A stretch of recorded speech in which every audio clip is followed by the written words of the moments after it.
Proverbios 3, del 13 al 18, escribió Salomón: dichoso el hombre, o bienaventurado el hombre, que haya la sabiduría. En otras palabras, hay que buscarla, porque para hallar tenemos que buscar. El que la encuentra y que obtiene la inteligencia, porque su ganancia, o sea, es mucho mejor ganar y tener sabiduría que toda la plata y que todo el oro que pudieras algún día amontonar. Más preciosa es que las piedras preciosas, y todo lo que puedes desear no se puede comparar con la sabiduría. Largura de días está en su mano derecha, en su izquierda riquezas y honra. Sus caminos son caminos deleitosos, todas sus veredas son paz. Ella es árbol de vida a los que de ella echan mano, y dichosos son los que la retienen. Siendo que la sabiduría es tan importante que el dinero, una vez yo le pregunté a Dios: oh Dios, ¿por qué dices que es más importante la sabiduría que el dinero? Porque la mayor parte de la gente diría: bueno, yo prefiero 1000 veces tener dinero que sabiduría. Y la respuesta la vamos a encontrar a través del desarrollo de esta conferencia, porque les voy a dar un adelanto. Si tú tienes dinero y no tienes sabiduría, el dinero que tienes lo vas a malgastar. Lo vas a usar en cosas y en vanidades ilusorias que se convierten en una maldición para tu vida. Escúchame muy bien. Personas que tienen dinero y no saben cómo usarlo, el dinero se convierte en una maldición para sus vidas. Pero si tú tienes sabiduría antes de tener dinero, cuando tengas dinero vas a saber cómo usarlo, dónde usarlo y a qué horas usarlo. Entonces, cuando nosotros tenemos sabiduría, antes que tener una carrera, antes que tener dinero, antes que casarnos, comenzamos a tener la capacidad de saber usar lo que Dios nos ha dado. La sabiduría tiene una definición que es la siguiente, a los que la quieran apuntar. La sabiduría se puede definir como la capacidad o la habilidad para poder entender y discernir qué hacer, cómo hacerlo y cuándo hacerlo. Es la capacidad para poder entender y discernir qué hacer, cómo hacerlo y cuándo hacerlo. También podríamos decir que la sabiduría es la capacidad para saber aplicar el conocimiento. El conocimiento nos lo da la Biblia. Y muchos que me escuchan ya saben que dice la Biblia en Efesios 5, maridos, amen a vuestras mujeres. Eso dice la Biblia, ¿verdad? Y todos los varones dicen, amén, amén, amén. Sin embargo, si yo tengo ese conocimiento nada más intelectual, y en mi casa yo no soy una persona caballerosa con mi esposa, una persona que la respeta, una persona que tiene consideraciones con ella, una persona a la cual yo tengo que tratar como un vaso más frágil, si yo no pongo en práctica lo que yo conozco, no puedo tener sabiduría. La sabiduría entra a mi vida cuando practico lo que yo sé. Porque hay muchos de ustedes que conocen mucho de la Biblia tal vez, o mucho de teología, o que nos están escuchando por televisión, sin embargo, no viven lo que conocen. Dicen una cosa y hacen otra cosa. Y ahí es cuando la personalidad se comienza a desintegrar. Cuando nosotros decimos una cosa y hacemos otra cosa, nuestra mente se comienza a dividir.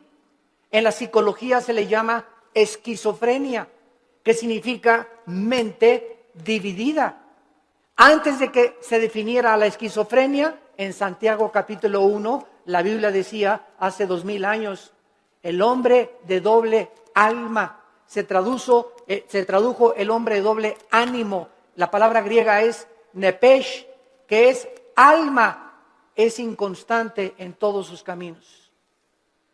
Una persona con la mente dividida no puede ser igual en el trabajo, ni en el autobús, ni en la tienda, ni en el supermercado, ni en la escuela, ni en su casa.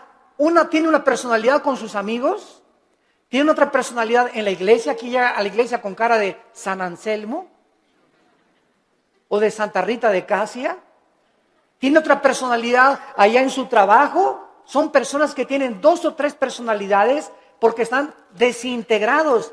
Ante sus amigos son aquí, no, allá por aquí. En la iglesia aquí santo, santo, santo. En su familia son otra cosa. No son de una sola pieza, como decimos en México. Y Dios quiere que tú seas de una sola pieza. Que seas como eres aquí, allá, en la escuela, con tus amigos, a donde quiera que vayas.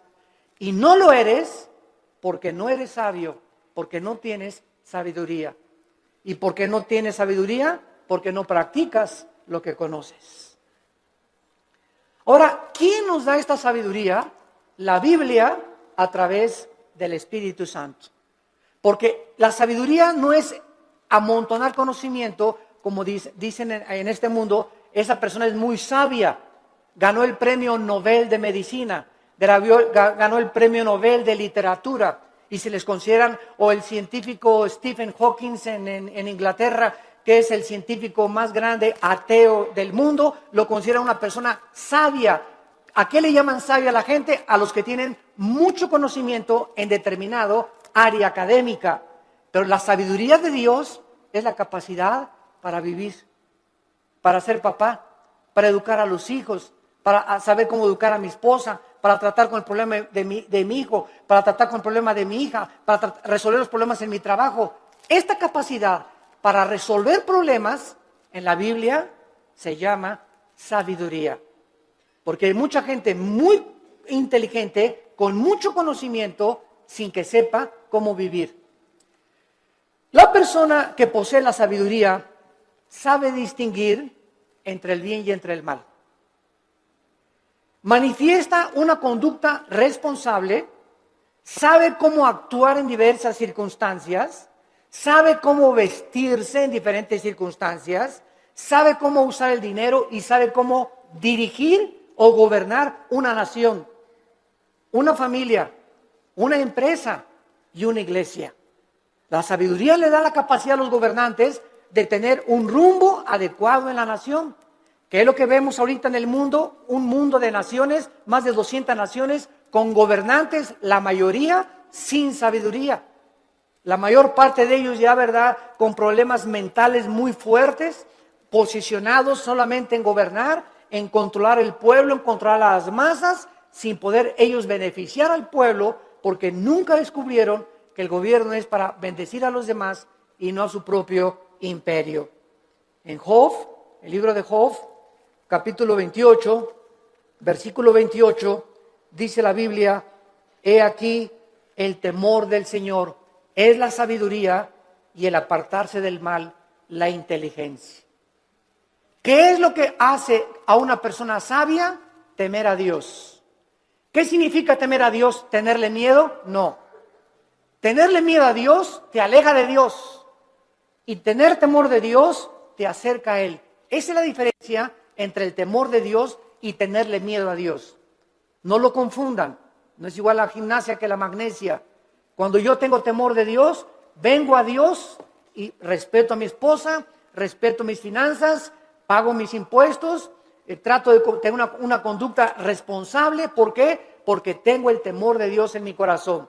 Muchos de ustedes hacen lo que hacen porque no tienen temor de Dios. Muchos de ustedes, cuando nadie los ve, cuando están jóvenes, se besan, se abrazan, abusan de las caricias y se dicen cristianos. ¿Por qué lo hacen? Porque no tienen temor de Dios. Muchos varones viajan y cuando se meten a un hotel, no está la esposa, no hay nadie, alquilan una película pornográfica. ¿Por qué lo hacen? Porque creen que nadie los ve. Pero cuando tú tienes conciencia de que Dios te ve, no harías las cosas que tú haces si tuvieras el temor de Dios. Esta es la razón por la cual Salomón, regresamos ahora a nuestro pasaje, estaba preocupado por ser un rey sabio. Era joven, acababa de consolidar su poder, acababa de sofocar una rebelión interna de gobierno de su hermano Adonías, eliminando a sus enemigos. Y la nación de Israel se encontraba ahora perfectamente unificada por un liderazgo que era él, y había paz por todos lados. Su padre David acababa de morir y él estaba ahora sentado en el trono. Y Salomón, cuando está sentado en el trono, sintiendo su inmadurez, su incapacidad y su falta de experiencia, le pide a Dios sabiduría para poder discernir y poder gobernar a un pueblo tan grande. ¿Qué es lo que nosotros debemos hacer también cuando muchos de ustedes, jóvenes que me escuchan, se casan a los 23 años? Te casas, chamaca, a los 18 años, tal vez porque te embarazaste antes, o te casas a los 20 años de edad. Dices, ¿verdad? Dios mío, tengo 23 años y estoy casado. Y ahora tengo que trabajar y voy a tener que tener sabiduría para educar a mi esposa, para saber qué empleo poder tener, para saber cómo educar a mis hijos. Dios mío, reconozco mi incapacidad. Señor, reconozco mi inmadurez. Oh, Dios mío, ayúdame. Y cuando nosotros tenemos esa actitud de reconocer, Padre, ahora mi negocio creció, las iglesias crecieron, ahora tengo más hijos. Señor, no sé cómo manejar esto. Para eso está Dios, para darnos la sabiduría, la capacidad de saber qué hacer. Y no hablarle a Walter Mercado, ni a la doctora Corazón, ni al psiquiatra, ni al psicólogo, sino consultar en su palabra. Aquí en la Biblia se encuentran los consejos de la sabiduría y de la inteligencia. Esto es lo que Salomón adquirió cuando se sentó. Y vamos ahora a darle lectura al primer capítulo del primer libro de los Reyes, capítulo 3. Y vamos a ver en primer lugar algunas cosas que nos comienzan a vislumbrar el corazón de Salomón antes de entrar en el tema principal de la conferencia. Veamos en primer lugar en el versículo 1 el compromiso político y diplomático que Salomón comenzó a ejercer. Salomón hizo parentesco con Faraón, rey de Egipto, pues tomó la hija de Faraón y la trajo a la ciudad de David. Entre tanto que acababa de edificar su casa y la casa de Jehová y los muros de Jerusalén alrededor. Salomón, entrando a su reinado, inmediatamente supo que necesitaba a Egipto, que necesitaba a Siria, que necesitaba a Jordania, que las naciones de alrededor eran importantes para poder tener una buena relación política y diplomática. No quería la guerra. Entonces, Salomón, en aquel tiempo, los países hacían alianzas dando a la hija del rey al hijo del otro rey o al rey mismo. Entonces, los matrimonios en tiempos de Salomón eran por compromiso político. No necesariamente Salomón se enamoró de la hija de Faraón, tal vez ni la conoció, sino simplemente al ser la hija de Faraón de Egipto y casarse con Salomón, rey de Israel, Egipto e Israel hacían una unidad, hacían un compromiso a través del matrimonio. Es lo que significa la palabra hebrea parentesco en el versículo 1. No veo que muchos tengan sus Biblias en esta mañana. Trajeron el Calimán. La palabra parentesco es la palabra chatán en el hebreo. Chatán, que significa compromiso a través de un matrimonio político. Es la palabra que usaban para poder llevar a cabo los matrimonios políticos. Muy bien. Sin embargo, cuando Salomón adquiere el compromiso por política y diplomacia con la hija del faraón, Salomón estaba violando una ley que dice en el libro de Deuteronomio, capítulo 17, versículo 14. Deuteronomio 17, 14, que Dios había dado en el monte Sinaí a Moisés para los gobernantes.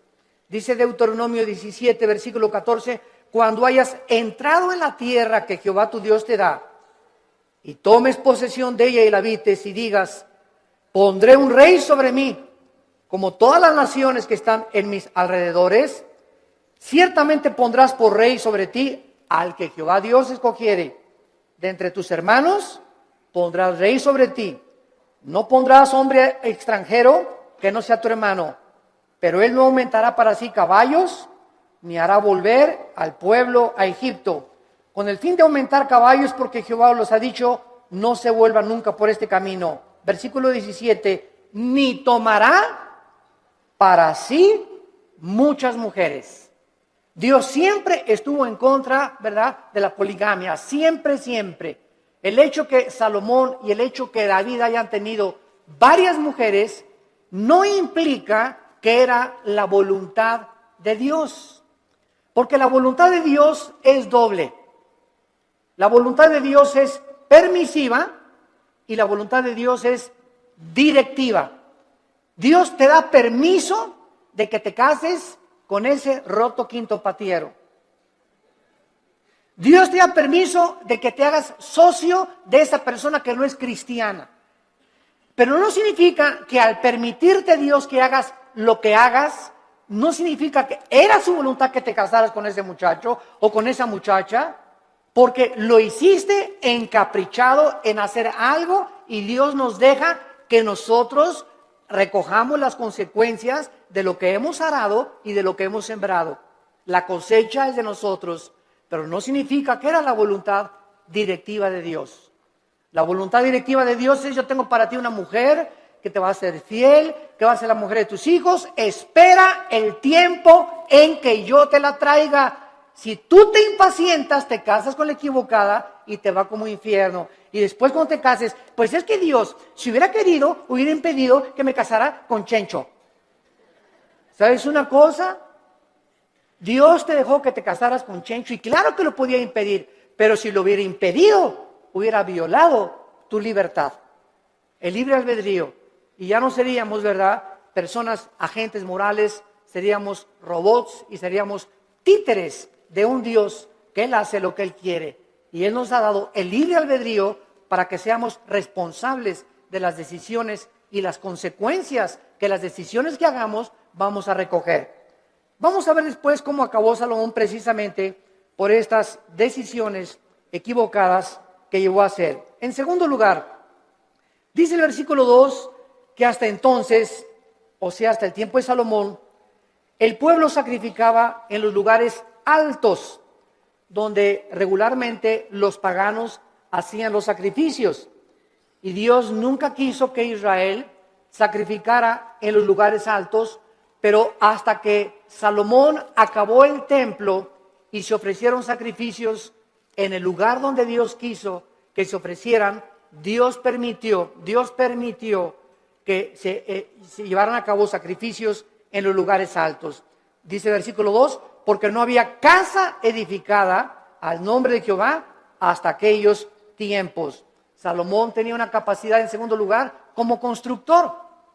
Si ustedes leen todo el primer libro de Reyes, es increíble la arquitectura, la hermosura de la decoración del templo de Salomón, de los cuadros que mandó traer. Tenía 12, su trono tenía leones de oro en las escaleras. Su trono donde Salomón se sentaba era de oro puro. Nunca ha habido, nunca en la historia, ni Bill Gates, ni el señor Slim, ni los Kennedy, ni los Rothschild, ni ningún millonario ha tenido el dinero que ha tenido y las riquezas del rey Salomón. Pero al mismo tiempo que Salomón ha tenido las riquezas inimaginables que cualquier persona haya podido alcanzar, ni los árabes tampoco, ni los sheiks en Arabia, Salomón al mismo tiempo, vamos a ver, era el hombre más sabio de toda la historia que ha existido. El hombre más sabio, imagínense, tenía millones de billones de riquezas y al mismo tiempo tenía la sabiduría que al final de su vida la hizo a un lado y pues ya es otro cantar, ¿verdad? Él se aparta de Dios, apostata y después regresa a Dios y escribe el libro de Eclesiastés, que es el compendio de sabiduría después de Proverbios más grande de toda la Biblia, el libro de Eclesiastés. Muy bien, ahora sí, vayamos a comenzar a analizar esta oración que Salomón, consciente de su inmadurez, comienza a hacerle a Dice el versículo 5, y se le apareció Jehová a Salomón en Gabaón. Se le apareció Jehová a Salomón en Gabaón. ¿A cuántos de ustedes se les ha parecido Dios? Todos podemos decir, ¿verdad? A ninguno. Pero esto es una verdad parcial, porque cada vez que hables la Biblia, se te aparece Dios. Ya no tenemos manifestaciones visibles de Dios, ni audibles, como en los tiempos antes en el Antiguo Testamento. Pero ahora nadie puede decir, bueno, si a mí se me aparecía Dios, ¿sabes una cosa? Ahora no solamente se le apareció Dios para decirle algunas cosas, sino que ahora tenemos todo el consejo de Dios en la Biblia. Todo lo que Dios tenga para decirnos ya se encuentra en la Biblia. Después de la Biblia no hay nada más que Dios nos tenga que decir. Por eso la Biblia es un libro sellado. El que le agregue algo a estas palabras o el que le quite algo a estas palabras, dice Apocalipsis capítulo 22, las maldiciones de este libro caerán sobre esa persona. Por eso cuando oímos, ¿verdad?, que tantas cosas de profecías, y el Señor me dijo que iba a entrar una muchacha con vestido verde y vas a casar con ella. Y el Señor me dijo que de aquí de esta iglesia van a salir ríos de agua viva. Y el Señor dice que un avivamiento va a venir en Guatemala o va a venir en España, etcétera, etcétera. ¿A quién le dijo eso el Señor? ¿Quién sabe? Tal vez cenó pizza en la noche a las 12 de la noche. Y comienzan a decir cosas que no están en la Biblia, que asumen que Dios dijo, pero Dios no lo dijo. Porque profetizar no es anunciar el futuro. Profetizar es comer esta palabra y cuando hablas esta palabra. La persona que predica la palabra es un profeta. Un profeta no es una persona que dice, va a pasar esto o va a pasar aquello. Esos son adivinaciones. No confundas la profecía con la adivinación. Ahora, en el Antiguo Testamento había videntes. La palabra naví en el hebreo, que se les dio profecías del futuro. Todo lo que va a pasar ya está escrito en la Biblia. Cuídense cuando va a temblar en Toluca en febrero del 2011. Y el Señor me dijo que a las 10 de la mañana, cuídense, hermanos y hermanas en Cristo, de todas estas falsas profecías. A la luz y al testimonio. Si no es a la palabra de Dios, no les ha amanecido, dice el profeta Isaías. Entonces Salomón tiene la aparición de Dios en sueños y le dice, Dios es Salomón. Escuchen esto, versículo 5. Pide lo que quieras que yo te dé. Ni Santa Claus, ¿verdad? Ni Aladín y la lámpara maravillosa, cuando el genio se aparecía y le decía a Aladín, no, pídeme lo que quieras. Aquí estamos ante el Dios creador de los cielos y de la tierra. ¿Y qué vemos en primer lugar? Una invitación de Dios que Él nos hace, no solamente a Salomón, sino también a nosotros en el Nuevo Testamento. Clama a mí y te responderé, dice Jeremías 33:3. Y te enseñaré cosas grandes y ocultas que tú no conoces. Ahora aquí inmediatamente podríamos asumir, si aparece Dios, pídeme lo que quieras, un Cadillac último modelo, Señor.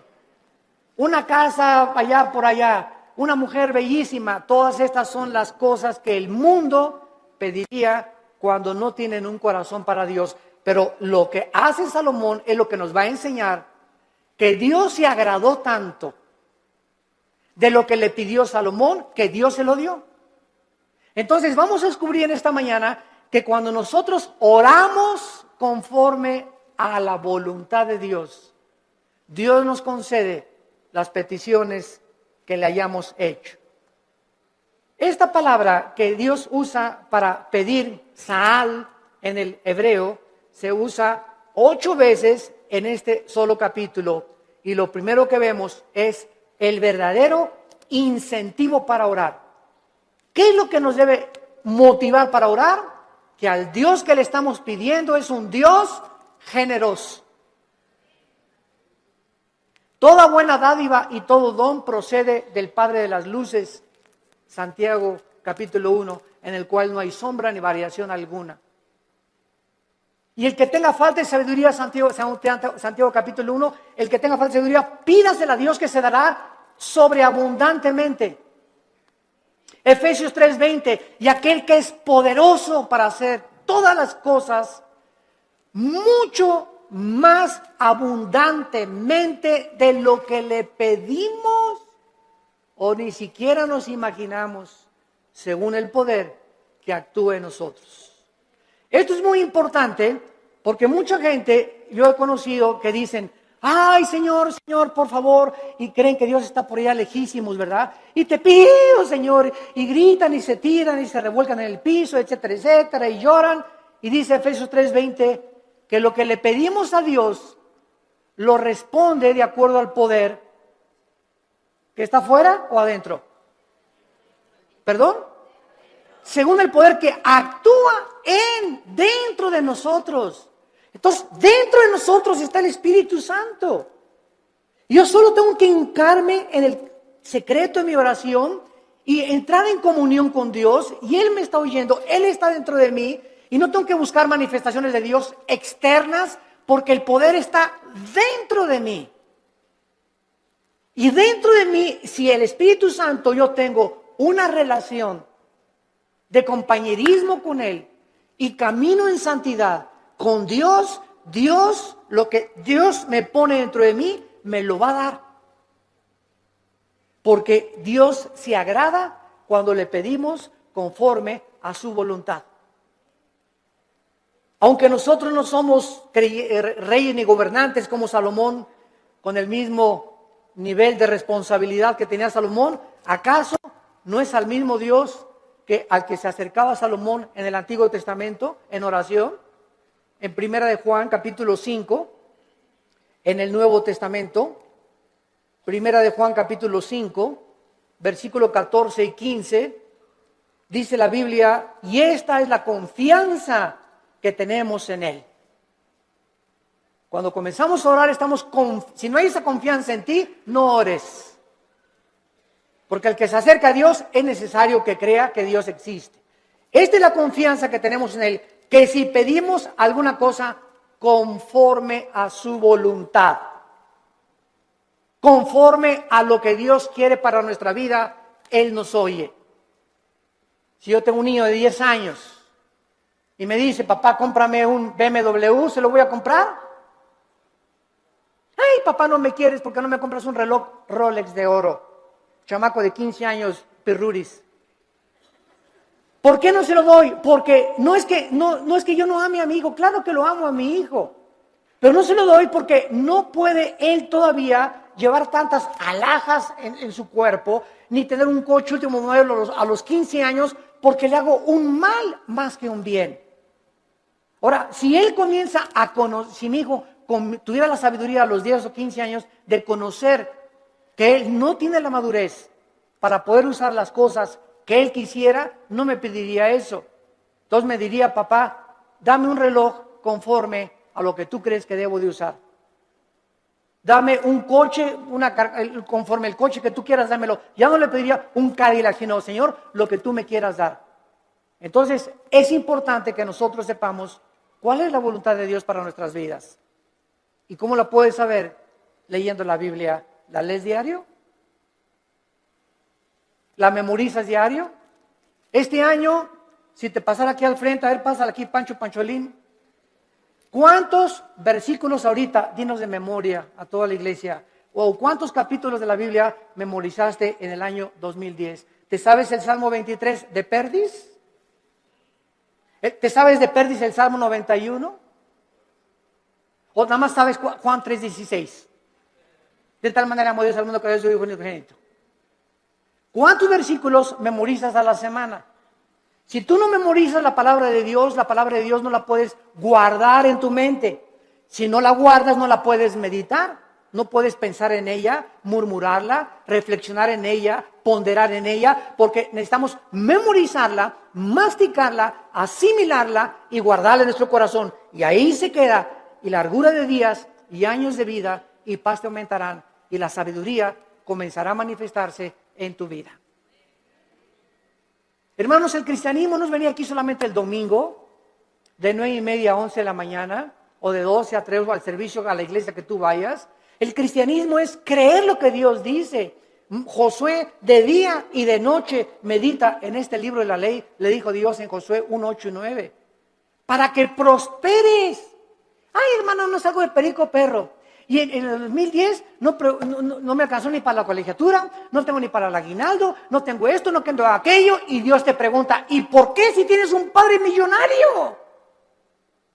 Es como el que estaba sentado ahí en la banqueta sin zapatos y con un taquito y nada más así. Y llega una persona, ¿y quién eres tú? Soy hijo soy hijo del rey de Inglaterra. ¿Y por qué estás ahí sentado en la banqueta? Y traía el muchacho una chequera aquí.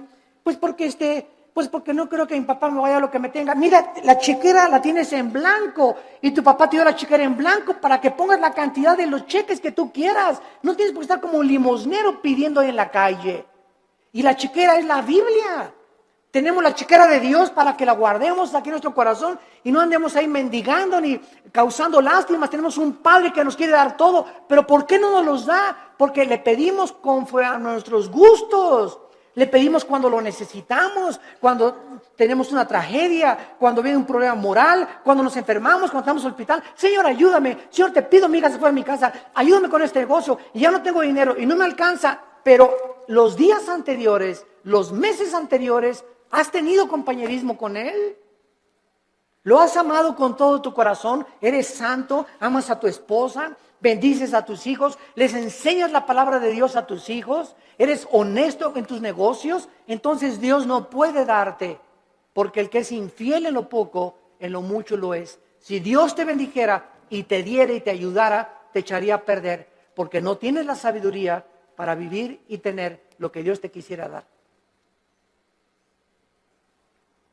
Reflexionen y mediten en esto profundamente, santos de Dios. A continuación, dice el versículo del 6 al 8, no solamente que tenemos el incentivo para orar, la generosidad de Dios. Ahora veamos el fundamento de la oración, la seguridad de que Dios nos va a oír. Dice el versículo 6 y 7, Primera de Reyes capítulo 3, si Salomón dijo, dame un Cadillac, hazme millonario, dame $1,000,000 y le doy $500,000 de ofrenda a la iglesia. Es la oración de casi todos los cristianos. Bendíceme, Señor, si me das 5 millones de pesos, te prometo que le doy 3 millones de pesos a la iglesia. ¿Sabes una cosa? Te dice, ¿cuánto tienes ahorita en el bolsillo? Pues ahí tengo como unos 5,000 pesos. Primero sé fiel con los 5,000 pesos antes que me pidas 5 millones de pesos. Y si no has sido fiel con lo poquito que te he dado, tampoco lo vas a hacer cuando yo te lo dé. A mí no me ves la cara, dice el Señor. Dios no puede ser burlado. Entonces tenemos que entender eso, ¿verdad? Vean ustedes ahora cuando Dios le dice a Salomón, pídeme lo que quieras.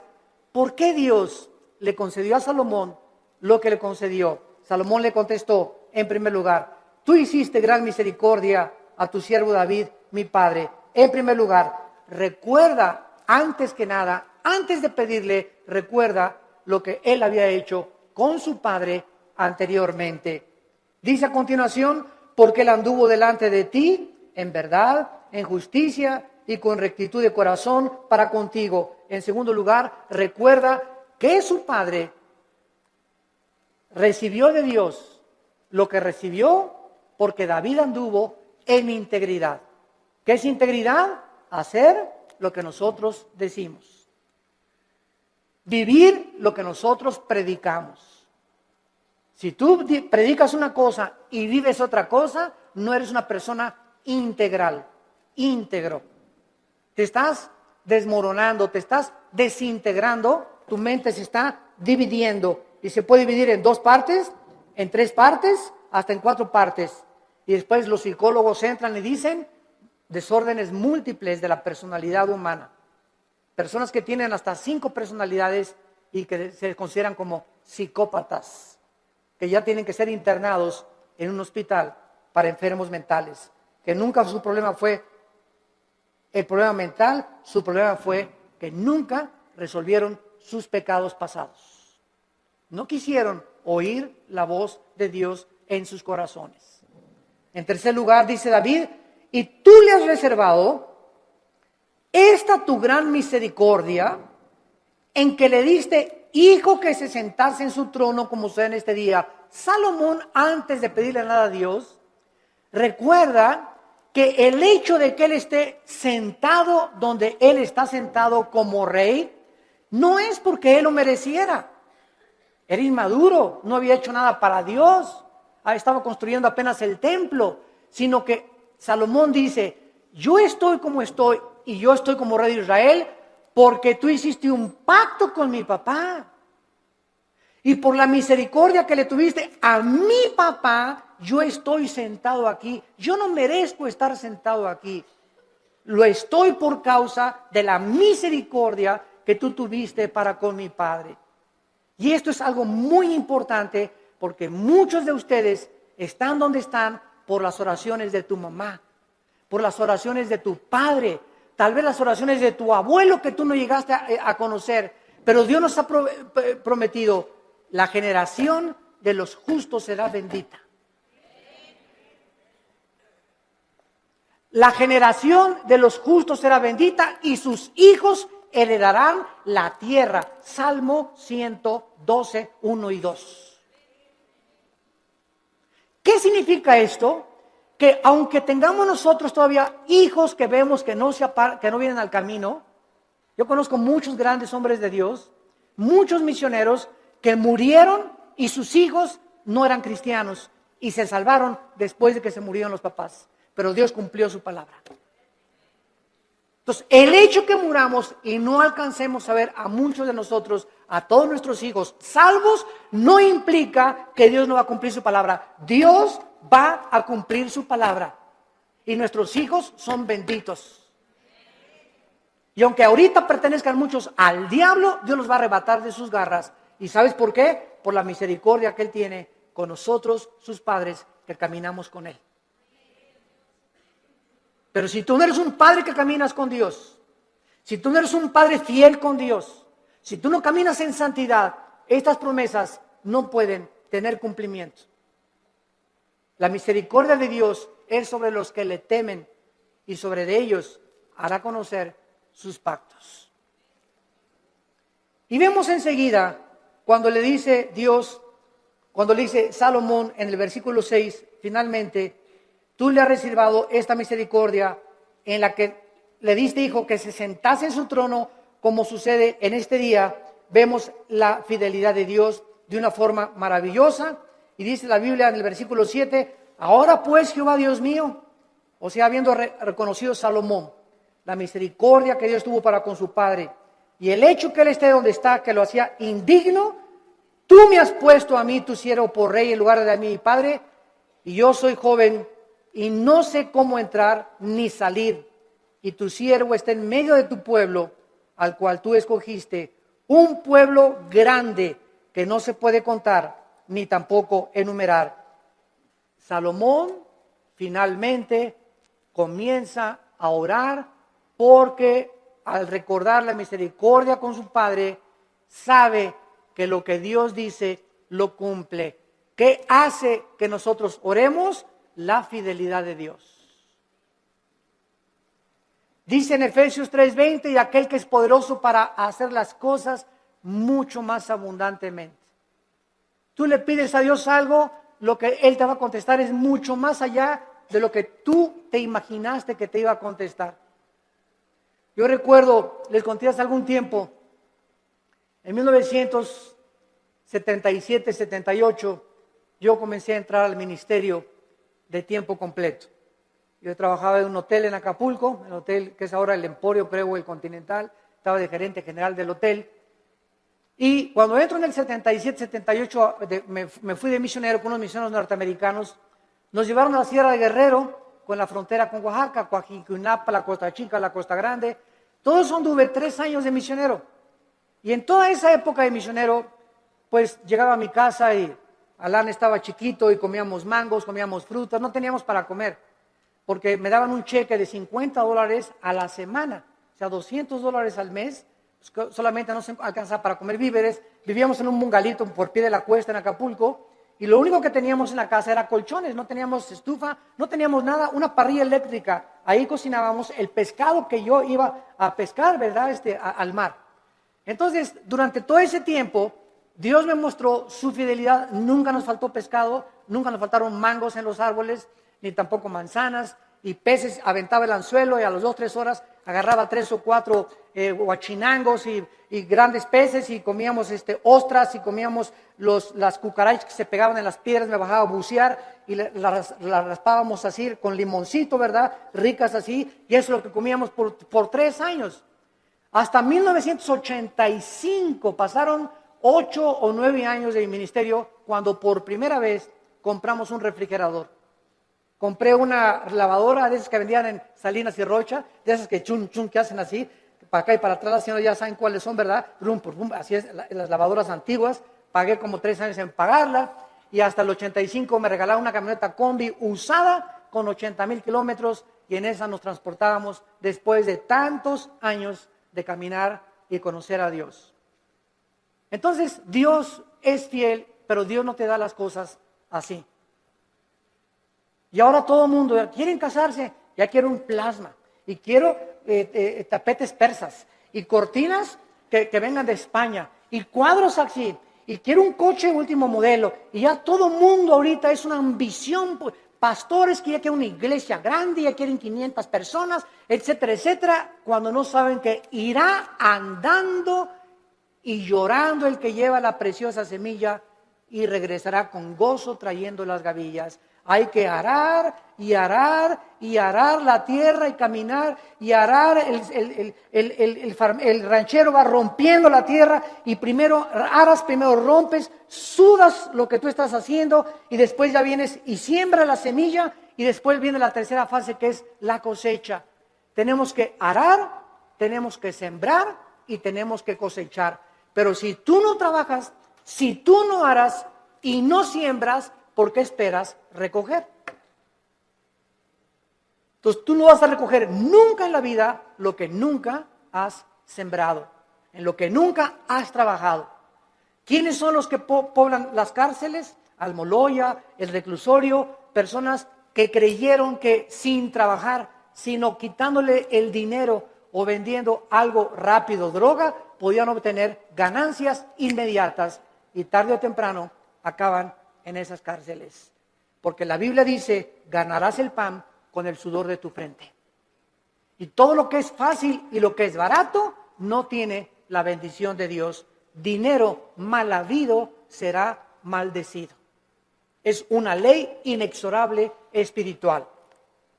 Salomón, pues, comienza a decirle a Dios: yo soy joven, no sé cómo levantarme, no sé cómo gobernar, no tengo la madurez, y quiero, por favor, Señor, versículo 7, que me des a mí, versículo 8, la capacidad para poder gobernar. Cuando Dios le dijo a Salomón: pídeme lo que quieras, Dios estaba probando el corazón de Salomón. Y cuando venimos en oración y le pedimos a Dios, de la abundancia de las palabras, de la abundancia del corazón, habla la boca. Lo que tú le pides a Dios denota y manifiesta lo que realmente quieres en tu corazón. Y vamos a ver el gran secreto de por qué Dios le contestó esta oración. En el versículo 7 y 8, Salomón reconoce que él no tiene la capacidad de gobernar un pueblo tan grande, ni numerarlo por tanta y grande multitud. Su principal capacidad de la cual él comienza a reconocer es que él necesitaba una cosa importante. Versículo 9, dale, es lo primero que Salomón le pide: dame un corazón entendido. Por favor, la palabra entendido es shama, que significa oír o escuchar. Vamos a ver, vamos por orden, esto es muy importante, síganme con cuidado. Dame un corazón que sepa escuchar a la gente. Es lo que significa entendido. Shama viene de la palabra hebrea Shema. Cuando dicen en Deuteronomio 6, Shema Yisrael Adonai Elohim Adonai Echad, se tradujo: oye Israel, Jehová tu Dios uno es. Shema, oye, shama aquí es escuchar. Dame un corazón, shama, que sepa escuchar. Ahora, dice el versículo 9, que sepa escuchar para juzgar a tu pueblo y para discernir entre lo bueno y lo malo. Vean ustedes con cuidado lo que Salomón está pidiéndole a Dios. Señor, permíteme presentarme ante tu pueblo. Supongamos que ustedes son el pueblo de Dios y un gobernante necesita oír, un pastor necesita para dar consejería oír, pero cuando nosotros oímos, y muchas veces lo que los gobernantes oyen del pueblo no siempre es la verdad, ¿correcto? Porque ve una señora y mi esposo esto y el otro, y bla, bla, bla, bla, y bla, bla, bla, bla. Y el pastor o el cristiano que oye a la esposa y asume que la esposa tiene razón sin haber oído la otra parte, al esposo es una persona sin inteligencia ni tampoco discernimiento. Entonces, no creas todo lo que la gente te dice. Y ya supiste que fulano y tal, bla, bla, bla, bla, bla, bla, bla, bla, bla.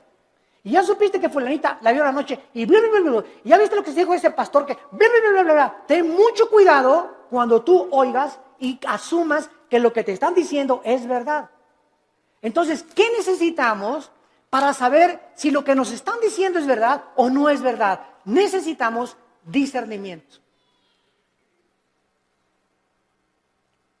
Y el discernimiento es una capacidad que el Espíritu Santo da para poder distinguir entre el bien y entre el mal, entre la mentira y la falsedad, entre lo que es real y lo que no es real.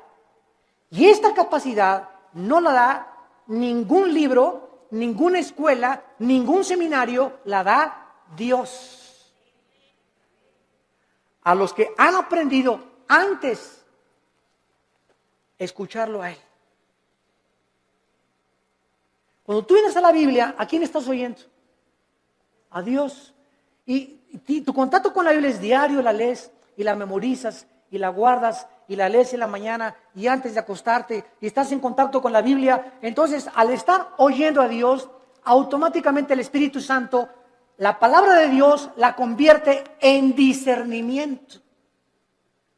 Y tú comienzas a manifestar una capacidad en la vida para que cuando estés escuchando algo tengas el juicio adecuado para juzgar. Hasta nuestros hijos. Llega Pepito, papito, que son mustios los chamacos, ¿verdad? Pegó, y no es cierto que le pegó, sino que él viene así porque él le pegó al otro.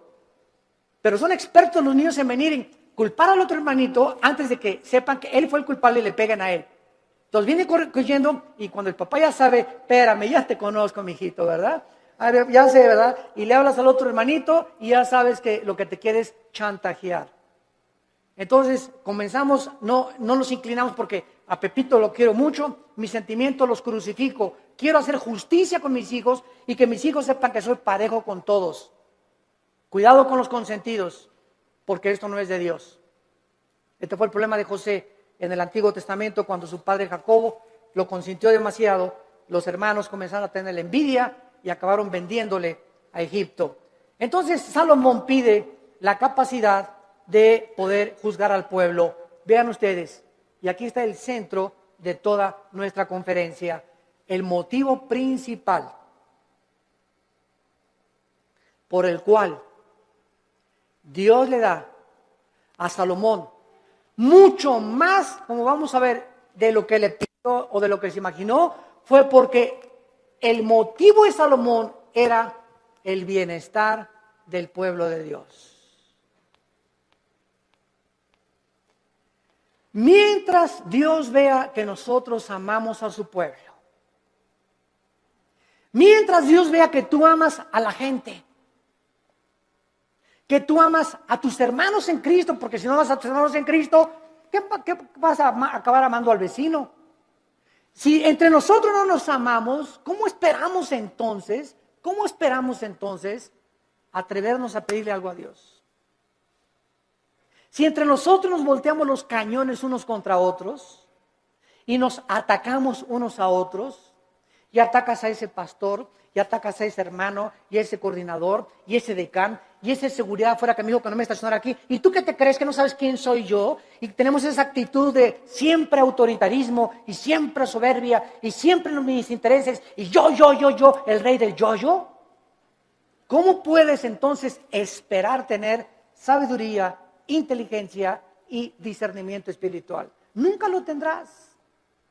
Porque Dios quiere que seamos humildes unos con otros, que nos perdonemos unos a otros, que nos aceptemos con todos nuestros defectos, unos a otros, que nos toleremos y nos aguantemos como Cristo nos perdonó y nos soportó en la cruz. Y si Dios me aguantó con todo el costal de barbaridades y de cochinadas y de pecados que yo traía y fueron puestos en la cruz, ahora me dice Dios, ve y tú haz lo mismo con los demás. Ama a mi pueblo, dice el Señor, porque por el amor que os tuviereis, el mundo sabrá que sois mis discípulos.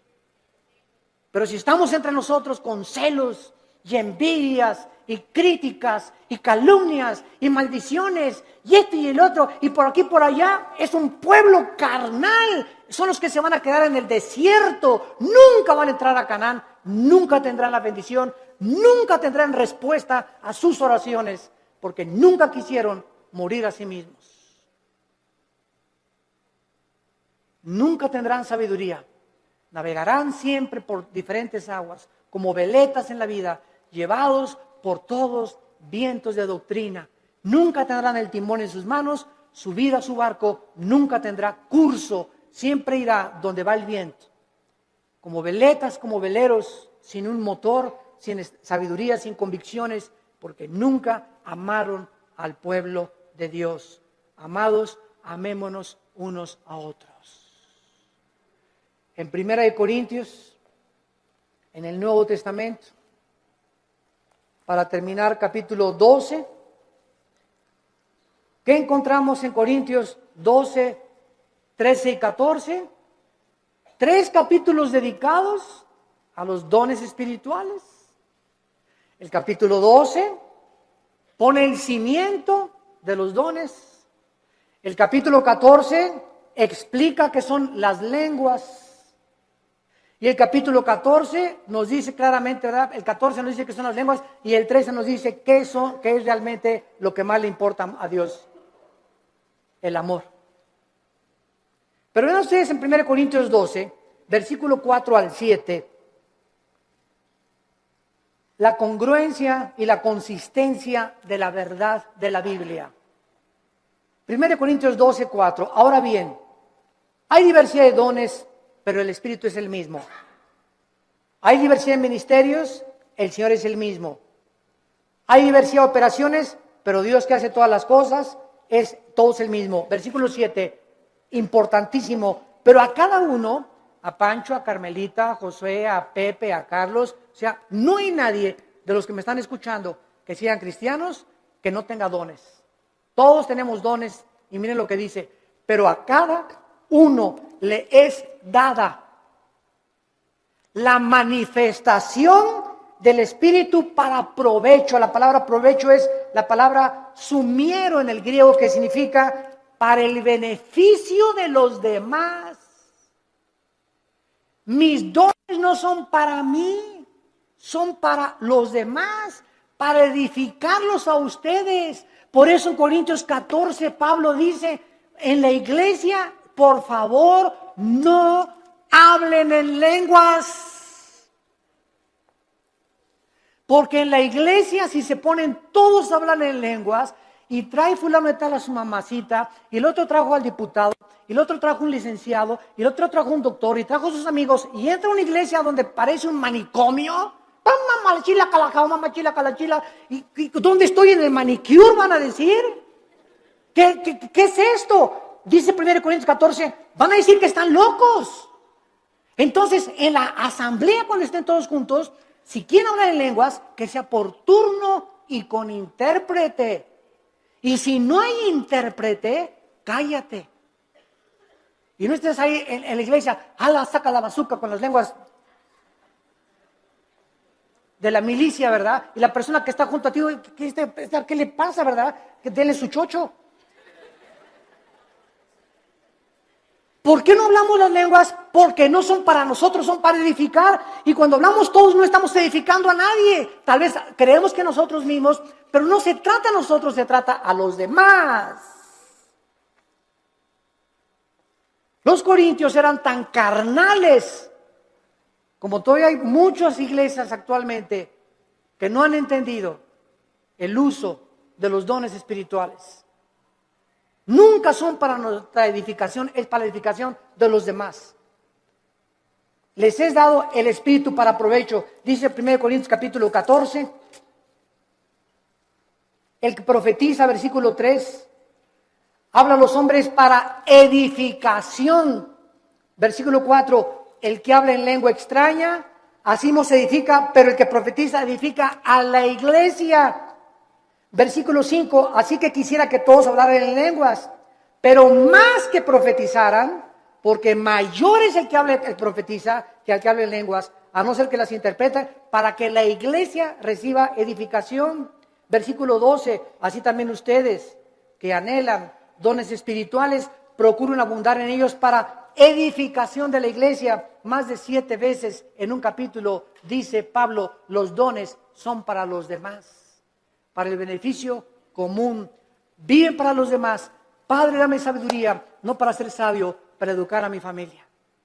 Padre, dame sabiduría para ser pastor y ser un pastor que sepa aconsejar para poder bendecir a tu pueblo.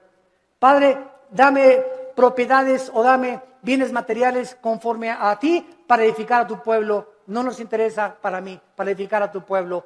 Cuando nosotros tenemos en el corazón el pueblo de Dios, Dios bendice sobreabundantemente. Porque nadie vive para sí mismo, vivimos para los demás. Y el secreto de la felicidad, como les decía ayer en el desayuno, es vivir para los demás. Ahí se encuentra el secreto de la felicidad. Tu casa es úsala para la gloria de Dios. Tu coche, úsalo para transportar hermanos, úsalo para el reino de Dios. Tu dinero, úsalo para el reino de Dios. Dios no está en contra que tengas ahorros ni que tengas dinero, pero no ahorres más de lo debido, no seas más avaro, no tengas más propiedades de las debidas, porque te conviertes en persona avariciosa. Estás guardando ya de más y mañana te vas a petatear. Mañana cuelgan los tenis, como dicen los jóvenes. Mañana partimos tal vez a casa y lo que has hecho, ¿para quién se le quedó cuando se pudo usar para la gloria de Dios?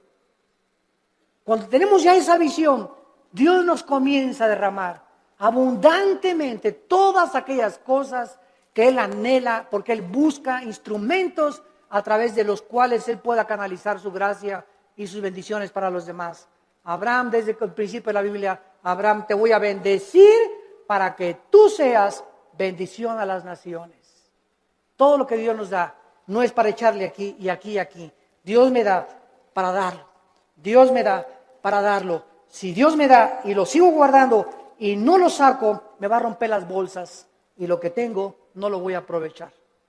Y entonces el diablo viene, como dice Malaquías 3, el devorador, y se lleva aquello que le pertenecía a Dios. Nos comienza a robar lo que le pertenecía a Dios, porque no hemos entendido que la sabiduría es para bendecir al pueblo de Dios. Gracias por tu palabra, Señor, en esta mañana. Te damos gracias, Señor, porque eres inmensamente generoso y bueno para con todo tu pueblo. De tal manera nos has amado que diste a tu Hijo. Y si a tu Hijo lo sacrificaste, ¿cómo no nos darás todas las cosas? Si nosotros te las pedimos,